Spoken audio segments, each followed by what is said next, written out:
এই শাবান মাসে প্রিয় নবী সাল্লাল্লাহু আলাইহি সাল্লামের একটা আমল আছে, বলবো আপনাদেরকে ইনশাআল্লাহ, কিন্তু আমলটা করার চেষ্টা করতে হবে। এই প্রমিস, এই ওয়াদা আমার সাথে আগে আসতে হবে। কারা কারা চেষ্টা করবেন বলেন, হাত তোলেন দেখি। আল্লাহ আমাদের সব ভাইকে আমলের তৌফিক দান করুন। আল্লাহ। ভাইরা আমার, আমলটা হলো, আম্মা জান আয়েশা রাদিয়াল্লাহু তাআলা আনহা বলেছেন, মা রাআইতু রাসূলুল্লাহি সাল্লাল্লাহু আলাইহি ওয়াসাল্লাম ইস্তাকমালা সিয়ামা শাহরিন কাত্তু ইল্লা রমাদান। আমি নবীজিকে পুরো মাস শুরু থেকে শেষ পর্যন্ত গোটা মাস রোজা রাখতে দেখেছি একবার, শুধু বছরে একবার, সেটা হলো রমজান মাসে। বছরে শুধু একবার পুরো মাস রোজা রাখতেন, সেটার নাম কোন মাস? রমজান মাস।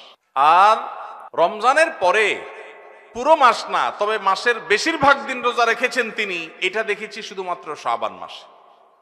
কোন মাসে ভাই? শাবান মাস।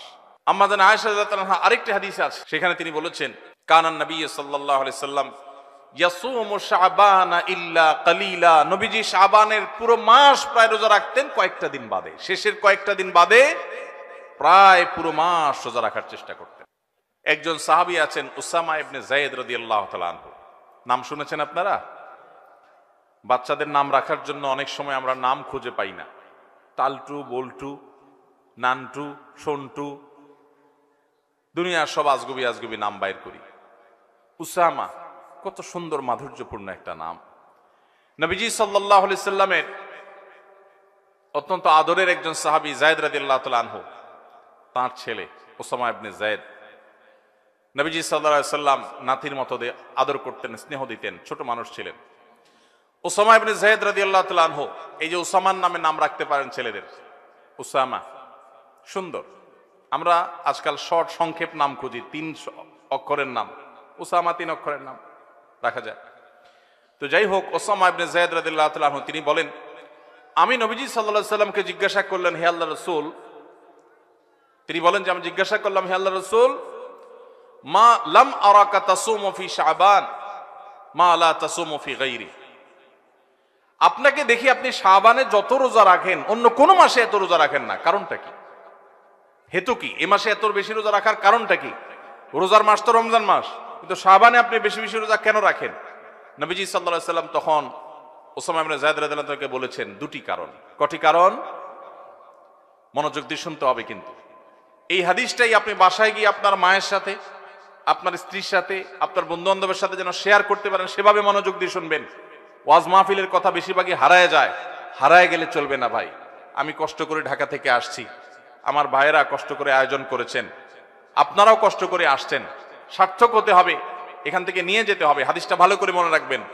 নবীজি সাল্লাল্লাহু আলাইহি সাল্লাম শাবান মাসে বেশি বেশি রোজা রাখতেন দেখে তার আদরের সাহাবী, নাতির মতো স্নেহ করতেন যাকে, উসামা ইবনে যায়েদ রাদিয়াল্লাহু তাআলা আনহু, তিনি প্রশ্ন করেছেন কাকে? নবীজিকে। কি প্রশ্ন করেছেন? যে হে আল্লাহর রাসূল, আপনাকে শাবানে এত বেশি রোজা রাখতে দেখি, অন্য কোন মাসে এত নফল রোজা আপনি রাখেন না, কারণটা কি? তখন নবীজি কয়টা কারণ বলেছেন?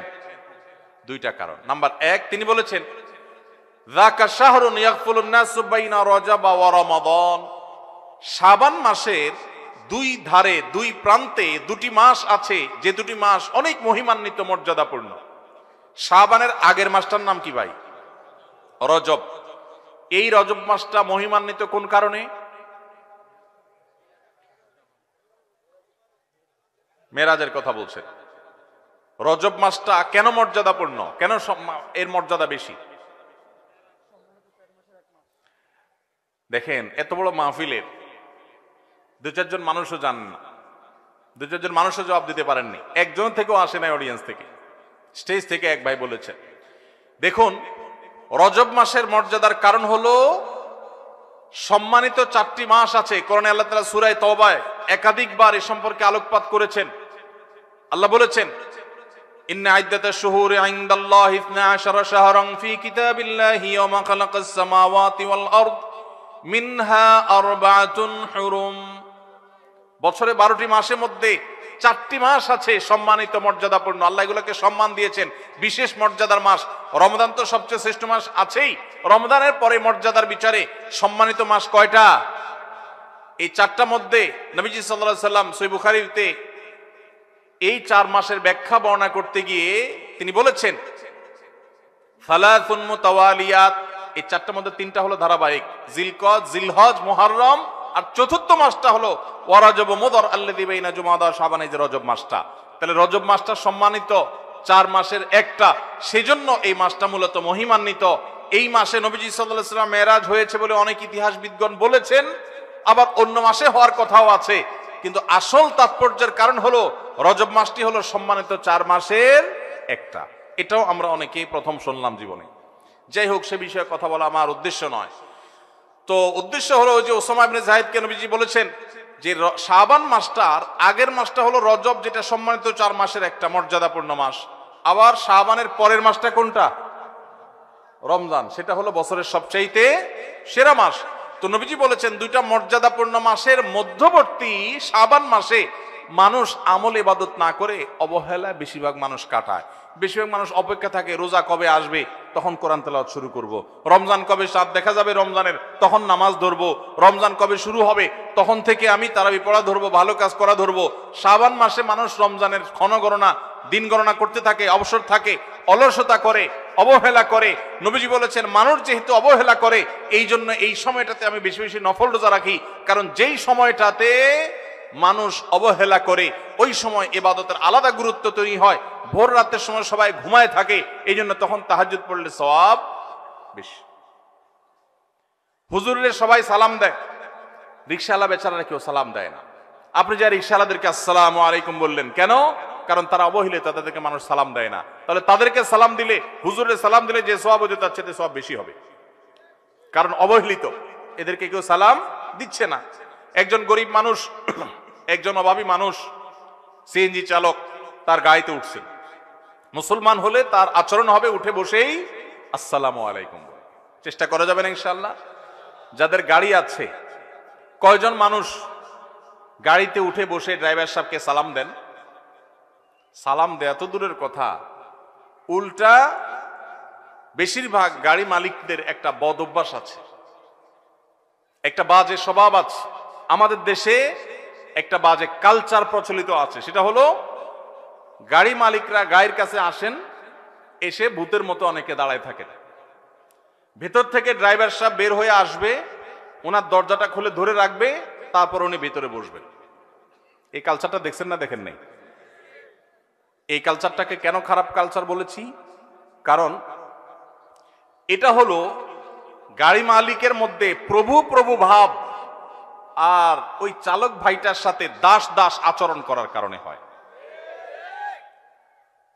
যে কাজে আপনার সহযোগিতা লাগবে, আপনার গাড়ি চালক, আপনার ব্যক্তিগত সহকারী, অবশ্যই তিনি আপনার সহযোগিতা করবেন। যেখানে কোনো সহায়তা দরকার নাই, হুদাই শুধু ভাব জাহির করার জন্য যেটা করবেন, এটা কখনো কোনো মুসলমানের আচরণ হতে পারে না।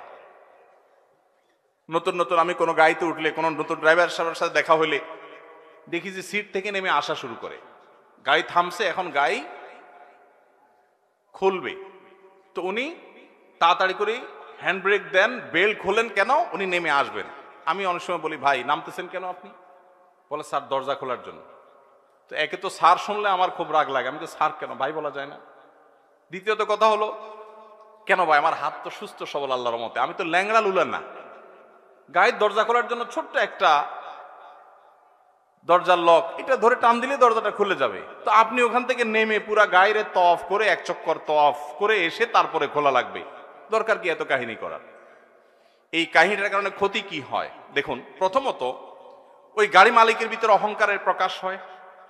দ্বিতীয়ত হলো, গাড়ি চালক গাড়িটাকে স্টার্টিং এ রেখে এসে এই যে দরজা খুলতে পুরো গাড়িটা তফ করে আসা লাগে, এখানে অতিরিক্ত সময় নষ্ট হয় কি হয় না? এখানে গাড়ি চালকের সাথে দাস সুলভ আচরণ করা হয়, এটা আরেকটা। পাশাপাশি একটা ভয়ঙ্কর ক্ষতি হয় পাবলিক প্লেসগুলোতে। আপনারা দেখবেন, সেদিন আমি ঢাকার যশোর থেকে ঢাকা আসছি, এয়ারপোর্টে নামার পর দেখি আমার গাড়ি অনেক দূরে সিরিয়ালে আছে। তো খেয়াল করি নাই, বের হয়ে গেছি, মনে করছি বাইরেই আছে। পরে দেখি যে অনেক সিরিয়ালে আছে। পরে সিরিয়ালে থাকা দেখে আমি দেখলাম যে ডোমেস্টিক এয়ারপোর্টের ওখানে ছোট্ট একটু জায়গা, সব উল্টাপাল্টা গাড়ি পার্কিং করে রাখছে। কারোর হয়তো বস আসবে, সাহেব আসবে, ড্রাইভার সাহেব ওটা দাঁড়ায়া সে তামু খাইতেছে। এই যে গাড়িটা দাঁড় করে রাখছে, পিছনে 1 কিলোমিটার সিরিয়াল পড়ে গেছে। এর ফলশ্রুতিতে বহু মানুষের ফ্লাইট মিস হবে। আমি তখন আমার সাথে যারা ছিল তাদেরকে সাথে নিয়ে বললাম, চলো আজকে একটু ট্রাফিক গিরি করি। তখন চলে গেলাম, যে একটা একটা করে গাড়ির ড্রাইভারকে ধরে বললাম, ভাই কেন দাঁড়াইছেন এখানে? রং কেন পার্কিং করলেন? এতক্ষণ পর্যন্ত প্রহরী কাউকে দেখা যায় নাই। যখন আমি এই ডিউটি শুরু করে দিয়েছি, পরে দেখলাম যে প্রহরী সবাই এসে ভরে গেছে আমার চারপাশ। পরে বললাম, আপনাদের আজকে ডিউটি আমি করি, আপনারা শুধু তাকা তাকা দেখেন। হঠাৎ একটা সরকারি গাড়ি আসলো, বিরাট বড় স্টিকার দেওয়া, একেবারে রং ভাবে দাঁড়াইছে, ছোট্ট জায়গা, এরকম বাঁকা হয়ে এমন ভাবে দাঁড়াইছে, পিছনে আরেকটা গাড়ি চলে যাবে যে ওটা যাওয়ার রাস্তাটা বন্ধ হয়ে গেছে, অথচ এই গাড়িটা একটু সোজা হয়ে দাঁড়ালে, সাইড করে দাঁড়ালে ওই গাড়িটা যেতে পারে। গ্লাস নামাইলাম, ড্রাইভার সাহেবের সিগন্যাল দিয়া, এরপরে বললাম তার ওই বসকে শুনায়া, বস বসা ভিতরে, বললাম, ভাই, নতুন বাংলাদেশেও এই অহমিকাগুলো দূর করার সময় আসে নাই এখনো সে আগের অহংকার এখনো ধরে রাখছেন। আপনার এই রং ভাবে গাড়িটা দাঁড় করানোর কারণে পিছনে বহু গাড়ি সিরিয়ালে পড়ে গেছে। এটা বোঝার জন্য তো কোনো শিক্ষিত মানুষ হওয়ার দরকার নাই, কমন সেন্স থাকা যথেষ্ট যে গাড়িটা আমি একটু সাইড করলেই তো অন্য গাড়িগুলো যেতে পারে। আমি ওই যে একটু আগে বলছিলাম, এই যে মাহফিলে আপনারা কত সুশৃঙ্খল, মাশাআল্লাহ, সেই আপনারাই যদি কেউ অটো চালক হন তো দেখা যাবে কল্লা ঢুকে দিছে, রিক্সা চালক ভাই মাথাটা ঢুকাই দিছে, আছে না নাই? এই শৃঙ্খলা বোধ যদি না থাকে, সে শত শত নফল নামাজ পড়েও ভালো মুসলমান হতে পারবে না। আমরা এটা জানি না। এই জন্য ভাই, আমাদের এই শৃঙ্খলা বোধ আমাদের মধ্যে জাগ্রত করতে হবে। চেষ্টা করা যাবে না ইনশাআল্লাহ? পরে এয়ারপোর্টে এসে আমার ডিউটি, কয়েক মিনিট ডিউটি করার পর দেখলাম যে মাশাআল্লাহ পুরা রাস্তা ক্লিয়ার হয়ে গেছে। এরপর পানির মতো গাড়ি চলে যাচ্ছে, জ্যামটা আর থাকলো না। আমাকে ওখানকার দায়িত্বরত ভাইরা বললেন, ভাই আপনি সরেন, আমরা দেখতেছি। আমাকে আপনারা এতক্ষণ কইছিলেন, আজকে ডিউটি আমিই করবো ইনশাআল্লাহ, বেতনটা আপনারা নিয়েন। তো আলহামদুলিল্লাহ মানুষগুলো সরে গেছে। তো এই জন্য ভাই, এই শৃঙ্খলা বোধটা অনেক বড় একটা ব্যাপার। এই যে মাহফিল ছাড়বে, মাহফিল ছাড়ার পর হইচই করে সব হুজুর কোন দিকে যাইতেছে, এই বেটারে গিরে ফেলাবেন, ঠিক আছে না? যে বেটা আমাদের এলাকায় আসছে, একটু না হাতালে কেমনে হয়। ময়মনসিং গেছি মাহফিলে, দেখি যে জামা টানতেছে, কাপড় টানতেছে, কেউ কেউ পারলে পিঠ হাতে দিতেছে, কেউ পারলে শরীর হাতে দিতেছে। তাই বললাম, ভাই, হুজুরদের বা যে কোনো মানুষকে সালাম দিলে সওয়াব হয় জানি, হাতে হাত মিলায় মুসাফা করলে সওয়াব হয় সেটাও জানি, হাদিসে আছে, কিন্তু শরীর হাতাইলে সওয়াব হয় এটা তো জানতাম না। এটা আবার কোন সওয়াব? তো এই যে আবেগের নামে আমরা ভুল কাজগুলো করি, এগুলো করা যাবে? করা যাবে না। আল্লাহ আমাদেরকে বোঝার তৌফিক দান করুন। তো বলছিলাম, নবী করিম সাল্লাল্লাহু আলাইহি সাল্লাম ওই যে আমল শিখিয়েছেন, শাবান মাসে মানুষ অবহেলিত থাকে, সেজন্য এই মাসে আমলের গুরুত্ব বেশি। অতএব যেই কাজটায় মানুষ অবহেলিত করে, গাড়ির ড্রাইভার থেকে কথাটা আসলো, গাড়িতে উঠার পর চালককে সালাম দিবেন আসসালামু আলাইকুম করে। যে মালিক গাড়িতে উঠে বসে চালককে সালাম দিতে পারেন, সেই মালিকের মধ্যে অহংকার নাই ইনশাআল্লাহ, তিনি বিনয়ী মানুষ। আল্লাহ আমাদের সব ভাইদেরকে বিনয়ী হওয়ার তৌফিক দান করুন।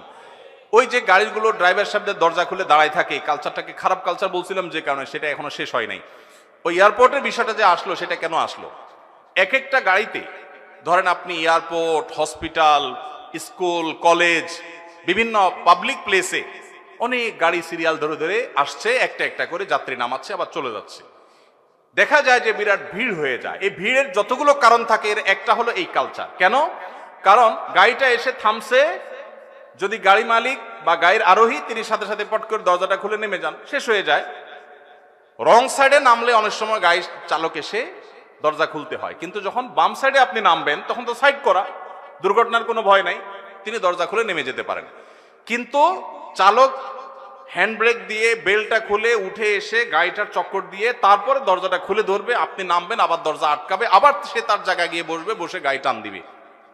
অতিরিক্ত সময় নষ্ট হয় কি হয় না? নামতে যত সময় লাগতো তার চাইতে 3 গুণ সময় অনেক সময় লেগে যায় এই প্রসিডিউর করতে গিয়ে। এটা করতে গিয়ে এক একটা গাড়িতে একজন মানুষকে ড্রপ করতে যদি লাগতো 1 মিনিট, সেটা লাগে 3 মিনিট। তাহলে এভাবে 50টা গাড়ি যদি যাত্রী নামায়, তাহলে 3×50 150 মিনিট নষ্ট হয়। এই 150 মিনিট যদি বেঁচে যেত, তাহলে এই জায়গায় এই জ্যামটা হতো না। আমি কি বোঝাতে পারছি? এই জন্য যাদেরকে আল্লাহ তাআলা গাড়ি দিয়েছেন, আপনারা মনে কষ্ট নেবেন না, আল্লাহর ওয়াস্তে ভাবসাব ধরে ড্রাইভার এসে দরজা খুলে দাঁড়ায় থাকবে বৃত্তের মতো, গোলামের মতো, এই ছোট লোকের অপেক্ষা করবেন না। একটা হলো হাতে জিনিসপত্র আছে, বাচ্চা মানুষ, বৃদ্ধ মানুষ বা ওইরকম মহিলা মানুষ, আস্ত দিব্যি একজন সুস্থ সবল মানুষ, 3 তলা থেকে হন হন করে নামতে নামতে আসলেন সিঁড়ি দিয়া, গায়ের কাছে এসে আপনি এখন প্যারালাইসিস হয়ে গেছে, আপনি এখন দাঁড়ায় রয়েছেন। এটা কোন স্বভাব ভাই? এই সংস্কৃতি, ওই যে গাড়ির মালিক ওই ভাব জাহির করতে হবে, এই সংস্কৃতি আমাদের দূর করতে হবে এই জন্য গাড়ি মালিকদের নিয়ত করতে হবে। আশা করি আমরা এই চেষ্টাটা করব। তো আমি যেটা বলছিলাম, ড্রাইভাররা তাদেরকে সালাম দেন কিনা, কাজের লোকরা সালাম দেন কিনা, রিক্সা চালককে সালাম দেন কিনা, যদি দেন, তাদেরকে কেউ দেয় না, আপনি দেন, তাহলে অন্য মানুষকে, একজন হুজুরকে সালাম দিয়ে যে সওয়াব হবে, ওই যে অবহেলিত যাকে কেউ সালাম দেয় না, সেখানে সালামের কালচার যদি আপনি জিন্দা করেন, সওয়াব একটু বেশি হবে ইনশাআল্লাহ। তাহলে এই যে শাবান মাসে নবীজি বেশি বেশি রোজা রাখতেন, কেন? কারণ অবহেলিত মানুষ কেউ এটা করে না, এই জন্য তিনি বিশেষভাবে এই মাসে নফল রোজা রাখতেন, এই জন্য তার অনুসরণে আমরাও রাখবো। দ্বিতীয় কারণ তিনি বলেছেন কেন তিনি এই মাসে বেশি রোজা রাখেন, ওই যে উসামা ইবনে যায়েদ রাদিয়াল্লাহু আনহু 2টা কারণ বলেছেন। এর মধ্যে একটা হলো শাবান মাসটাতে মানুষ অবহেলিতা করে, আমল ইবাদত একটু কম করে, কারণ রমজান আসবে আসবে বলে অপেক্ষা করে, সেজন্য তিনি এই মাসে বেশি বেশি আমল করেন, কারণ অবহেলার টাইমের আমলের গুরুত্ব একটু বেশি। দ্বিতীয় কারণ হলো তিনি বলেছেন যাকা শাহরুন ওয়া হুয়া শাহরুন তুরফাউ ফীহিল আমালু ইলা রাব্বিল আলামিন। শাবান মাসে বান্দার আমলনামা আল্লাহর কাছে উপস্থাপন করা হয়, ফেরেশতারা রিপোর্ট জমা দেয়। ফাউহিব্বু আন ইউরফা আমালি ওয়া আনা সাইম, নবীজি বলেছেন আমি চাই আমার আমলনামা যখন ফেরেশতাদের কাছে পেশ করা হবে তখন আমি যেন রোজাদার থাকি। কারণ আপনি কোথাও চাকরি করেন, সিরিয়াস ডিউটি করেন, একবারও আপনার বস আসে না, একটু মোবাইলটা মাত্র হাতে নিছেন ফেসবুকটা টিপার জন্য, আর তাকায় দেখেন পিছের দিকে বস এসে দাঁড়াবে, মেজাজটা কেমন লাগবে বলেন? খারাপ লাগবে না? আর আপনি অন্য সময় যাই করেন না করেন, খুব সিরিয়াস মুডে কাজ করতেছেন, পিছনে তাকায় দেখেন মালিক এসে দাঁড়াবে, কলেজেটা শান্তি হয়ে যাবে না? যাক মাশাআল্লাহ, এই বেচারা এসে আমরা যখন কাজে দেখবে বলবে বাবা খুব ভালো মানুষ, তো বেতন বাড়বে, তাই না? নবীজি সাল্লাল্লাহু আলাইহি সাল্লাম বলছেন যে আমি শাবান মাসে বেশি বেশি নফল রোজা এই জন্য রাখি, ফেরেশতারা আমার সারা বছরের আমলনামা আল্লাহর কাছে রিপোর্ট জমা দেন, সারা বছর কি করেছি না করেছি তার সব হিসাব জমা দেন। আল্লাহ যখন আমার হিসাবের প্রতি মনোনিবেশ করেন, ওই অবস্থা যদি আল্লাহ সুবহানাহু ওয়া তাআলা তিনি দেখতে পান যে তার বান্দা আমি রোজা আছি, তাহলে আল্লাহ একটু অনুগ্রহ করবেন, এই জন্য আমি এই মাসে রোজা রাখি। তাহলে নবীজি সাল্লাল্লাহু আলাইহি সাল্লাম শাবান মাসে রোজা 2টা কারণ পাওয়া গেল, এক তো হলো গাফলতির সময় সেজন্য তিনি রোজা রাখতেন, দ্বিতীয়ত হলো এই মাসে বান্দার আমলনামা পেশ হয় সেজন্য তিনি রোজা রাখতেন। এই 2 কারণ আমাদের বেলায়ও আছে না নাই? তাহলে আমাদের রোজা রাখা উচিত না উচিত না? চেষ্টা করবো তো ইনশাআল্লাহ। ভাইরা আমার, একটা প্রশ্ন আপনাদের মনে হইতে পারে, সেটা হলো আমরা তো শুনছি মানুষের আমলনামা সকালে বিকালে আল্লাহর কাছে জমা হয়, ফেরেশতারা জমা করে, আবার এখন শুনলাম শাবান মাসে জমা হয়, তাহলে 2 রকম হলো যে? এর উত্তর হলো আল্লাহ রাব্বুল আলামিনের কাছে আল্লাহর ফেরেশতারা মানুষের আমলনামাকে 3 ধাপে, 3 স্তরে, 3টা লেয়ারে, 3টা সময়ে আলাদা আলাদা ভাবে উপস্থাপন করে। একটা হলো প্রাত্যহিক রিপোর্ট, প্রাত্যহিক আমলনামা, ডেইলি, প্রতিদিনের আমলনামা সকাল এবং সন্ধ্যায়, সারা রাত আপনি কি করেছেন, ওয়াজ শুনেছেন না গান শুনেছেন, ভালো কাজ করেছেন না মন্দ কাজ করেছেন, সারা রাতে কি করেছেন, প্রত্যেকটা মানুষের হিসাব আল্লাহ রাব্বুল আলামিনের কাছে প্রত্যেকটা ভোরে ওই রাতের ডিউটি থাকা ফেরেশতারা জমা দেন। আবার সারাদিন আমরা যা করি না করি, সন্ধ্যায় সারাদিনের ডিউটিতে রত ফেরেশতারা আল্লাহর কাছে জমা দেন। তাহলে বান্দার আমলনামা, বান্দার রিপোর্ট জমা দেওয়া হয়, একটা হলো প্রাত্যহিক, প্রতিদিন, সেটা কখন? সকাল এবং সন্ধ্যা। বান্দার আমলনামা জমা দেওয়া হয় আরেকটা লেয়ারে, সেটা হলো প্রত্যেক সপ্তাহে 2 দিন, সোমবার এবং বৃহস্পতিবার। নবীজি সাল্লাল্লাহু আলাইহি ওয়াসাল্লাম যেন সোমবার বৃহস্পতিবার রোজা রাখতেন, কারণ সোমবার এবং বৃহস্পতিবার বান্দার আমলনামা ফেরেশতারা আল্লাহর কাছে পেশ করেন। তাহলে একটা হলো ডেইলি আমলনামা পেশ, সেটা সকাল সন্ধ্যা, একটা হলো সাপ্তাহিক আমলনামা পেশ, সেটা হলো সোম বৃহস্পতি, আর একটা হলো বার্ষিক রিপোর্ট পেশ, সেটা কখন? শাবান মাস। বিভিন্ন অফিসে যারা চাকরি করেন মাসের হিসাব দেওয়া লাগে একরকম, ডেইলির হিসাব দেওয়া লাগে আরেক রকম, বার্ষিক রিপোর্ট দেওয়া লাগে আরেক রকম, আছে না নাই?